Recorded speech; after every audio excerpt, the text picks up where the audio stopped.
Some public officers, both at the federal and the state level, in fact, it appears to even be better at the federal level, do not respect the oath of office that they have taken. Don't forget that a breach of the oath is misbehavior, is misconduct.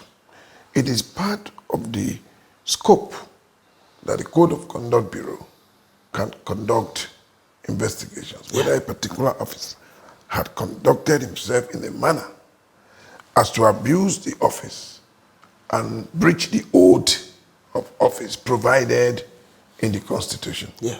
And take some states, for example. A matter is in court. Maybe over a property, there is a contest going on between a citizen and the government of that state. And then you find the court asking them by order, don't tamper with this property until we finish with this. And then the state government, on the orders of those who control it, carry bulldozers, demolish such property, irrespective of the constitutional provisions which vest in courts the power to determine disputes between citizens and government and the inherent jurisdictions that courts have. And then such governors or officers who may have condoned or authorized this type of behavior have subscribed to oath of office. Granted that they have immunity, there is nothing that stops the Conduct Bureau from investigating it. Yeah. And wait. I mean, we all know that the courts have held that you can investigate an officer who has immunity. Probably the only thing you cannot do during the pendency of the immunity is that you cannot prosecute that officer. Yeah. So even at that point, sir, I'm happy when you raise the issue of that immunity. Yes. Maybe people should begin to look at Code of Conduct Bureau with the right eye. Because our mandate is so enormous, is so wide, to the extent that there are issues that we are waiting for the law to be tested. Oh, I see. The issue of that immunity you raised, Yes. we are dealing with as a declaration.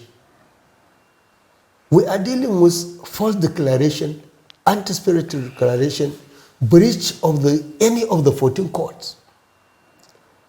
It is not yet established before the Court of Court that somebody who has immunity cannot be investigated and cannot be taken to the Code of Conduct Tribunal.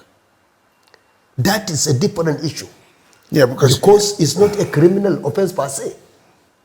The head of state, the vice president, the governors, and the rest of them who have immunity cannot be prosecuted for criminal offense.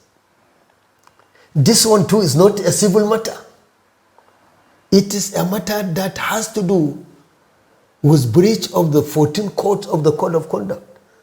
So maybe like we have been talking, the Code of Conduct need to be supported to test the law. Because it is only when we go there, then we will know whether we are right or wrong. Anybody who breached the 14 court can be taken to the Code of Conduct Tribunal.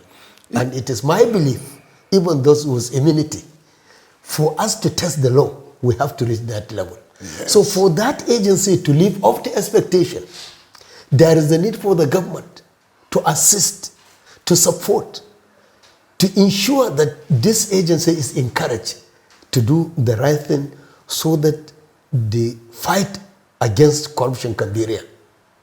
I think, like you rightly pointed out when we are discussing this issue, the Code of Conduct Tribunal is just like a traffic light. Correct. Immediately when you beat the traffic, you have committed that offense. You are now left with the mercy of the Code of Conduct, whether they should allow you, to warn you, or whatever. But once that offense is committed, it's a strict liability. You have committed that offense. The only place that you can avail yourself is in the court of law. Yes. Yeah.